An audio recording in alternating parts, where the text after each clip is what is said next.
Bismillahirrahmanirrahim. Assalamualaikum warahmatullahi wabarakatuh. Hai teman-teman, gimana kabarnya? Semoga sehat selalu dan dalam lindungan Allah SWT. Sebelumnya, perkenalkan nama saya Muhammad Nafi Lil Alamin, mahasiswa bimbingan konseling Islam, Fakultas Dakwah dan Komunikasi, Universitas Islam Negeri, Sunan Gunung Jati, Bandung. Baik teman-teman, di sini saya ingin sharing pengetahuan tentang kehidupan filsafat cinta dan problematika terhadap anak muda milenial. Pada kontekstualisasi, cinta seringkali menjadi bahan pokok dalam kegairahan pada anak muda milenial. Dan kali ini yang saya angkat adalah kehidupan filsafat cinta dan problematika terhadap anak muda milenial dalam perspektif Erich Fromm dan Jalaluddin Rumi. Dalam setiap kegairahan tersebut memiliki dampak positif dan negatif. Dampak positifnya adalah melahirkan rasa semangat yang membara, melahirkan pelayanan yang terbaik, dan dapat melahirkan rasa percaya diri. Namun, di sisi lain ada juga dampak negatifnya, yaitu adalah menimbulkan rasa gelisah yang berlebihan, menimbulkan rasa kecewa, dan efek yang paling parah adalah menimbulkan rasa kebosanan untuk hidup. Jika dikaji dalam psikologi, dampak negatifnya adalah menimbulkan gejala gangguan kejiwaan yang akan berujung kepada kegilaan dan pada akhirnya bunuh diri karena tidak bisa menghilangkan rasa cinta itu. Atau bahasa yang sering kita jumpai yaitu adalah gagal move on. Sebelum membahas lebih lanjut, kita harus mengetahui terlebih dahulu apa pengertian cinta, apa itu cinta. Mungkin dari teman-teman sudah ada yang tahu belum ya, cinta itu apa sih gitu. Oke. Sebenarnya mana sih yang lebih penting dari mencintai atau dicintai? Pertanyaan tersebut seringkali terdengar oleh telinga kita. Biasanya terdengar pada orang yang sedang menjalin hubungan cinta atau asmara. Dan mungkin ini sangat mudah dalam menjawab pertanyaan yang mendasar tersebut. Iya, mudah untuk diucapkan, tetapi sulit untuk dilakukan. Yang menjadi nyata dalam kehidupan terhadap efek cinta tersebut. Kebanyakan manusia lebih dominan ketika menilai di dalam mendefinisikan cinta. Cinta adalah sebagai rasa suka, rasa kasih dan sayang, rasa menyukai terhadap orang yang dicintai, terhadap segala sesuatu, dan yang bersifat secara tiba-tiba, anugerah dan pasif. Padahal hakikat cinta yang sesungguhnya itu bersifat aktif bukan pasif. Karena harus berusaha, harus bergerak, dan harus diperjuangkan dalam meraih hakikat cinta yang sesungguhnya. Akan tetapi, menurut Erich Fromm, bahwa cinta adalah seni. Seni dalam memahami cinta adalah seni. Langkah pertama yang harus dilakukan adalah memahami apa itu cinta. Lalu yang kedua adalah menghadirkan makna cinta dalam tindakannya pada kehidupan sehari-hari, yang sering disebut sebagai praktik pada realitas. Pada penjelasan Erich Fromm tersebut dapat menggambarkan bahwasannya aspek yang terpenting adalah bagaimana caranya dalam mencintai yang baik. Bukan pada aspek apa sih yang hendak untuk dicintai. Secara istilah, dalam kalimat bahasa yang sering didengar adalah bukan pada konteks jatuh cinta, tetapi bagaimana caranya dalam mendirikan cinta. Pada konteks cinta itu harus dipikirkan dan direnungkan kembali secara radikal. Apakah benar ini merupakan rasa cinta yang sesungguhnya bersifat permanen atau hanya bersifat temporal belaka? Cinta itu bukan suatu urusan apa yang hendak menjadi objek atau subjek dicintai. Akan tetapi, bagaimana caranya untuk bisa mencintai yang baik itu dengan cara berperilaku sebagai orang pencinta, yaitu mencintai secara benar. Kemudian, dengan tanpa disadari, segala sesuatu akan menjadi layak untuk dicintai.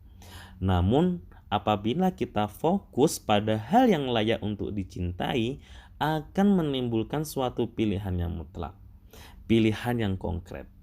Alhasil, ya, pilih-pilih objek yang ingin dicintai.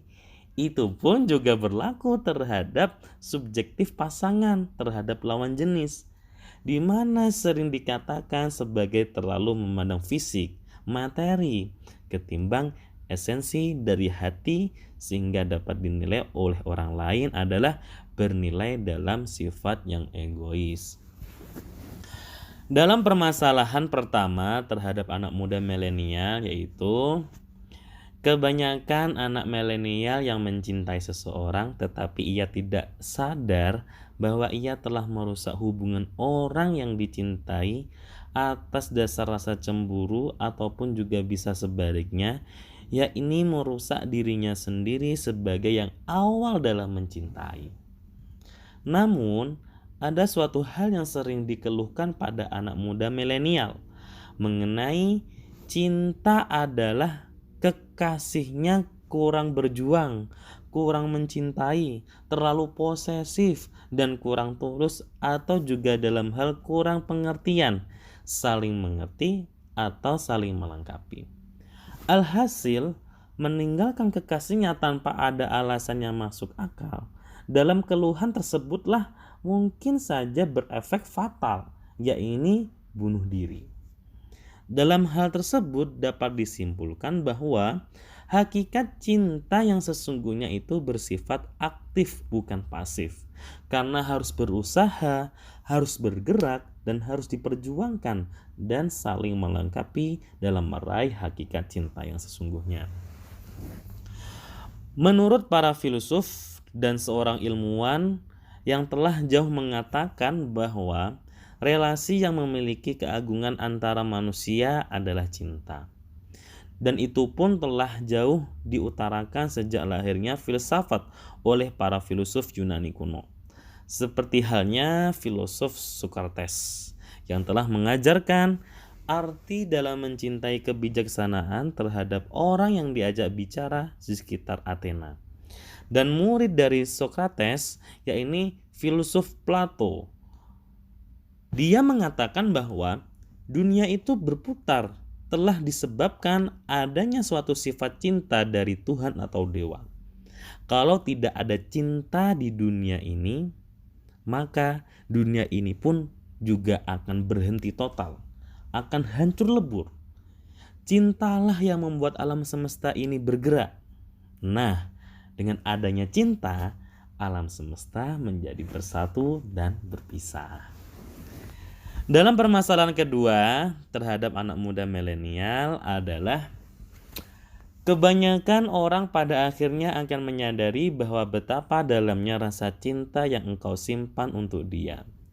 Mungkin pada saat ini dia hanya berpura-pura saja, atau yang lebih parahnya dia tidak mau sama sekali. Tidak mau tahu sama sekali. Namun ada yang menyerah ketika diabaikan rasa cintanya, dan ada pula yang masih terus diperjuangkan, dipertahankan meskipun tidak dipedulikan sama sekali. Dapat dikatakan sebagai cinta itu buta. Ya, cinta yang membuatkan segalanya. Menurut saya sebagai pembicara mengungkapkan hasil refleksi pikiran yang mendasar atas pengamatan subjektif terhadap pasangan lawan jenis yang sering dikeluhkan, kesahkan bahwa cinta itu bukan hanya sekedar dalam hal metafisika yang tidak berwujud tetapi dapat dirasakan melalui hati dan batin, melainkan juga dalam hal empiris yang harus dibuktikan secara nyata dan terpancar oleh alat indera. Dan cinta itu bukan dalam hal saintifik, sebab cinta tidak memiliki tolak ukur atau ukuran yang mutlak. Nah, dari sinilah muncul suatu pertanyaan. Bisakah kita mengukur kedalaman cinta pada seseorang? Jawabannya adalah tidak bisa. Sebab kedalaman pada rasa cinta itu tak terhingga. Ya, bisa saja kita mengukur terhadap kedalaman cinta tersebut, tetapi itu bukanlah sebuah hasil ukuran yang konkret. Yang sesungguhnya, dalam kontekstualisasi, cinta adalah, menurut perspektif Jalaluddin Rumi, berbeda jauh dengan perspektif Erich Fromm.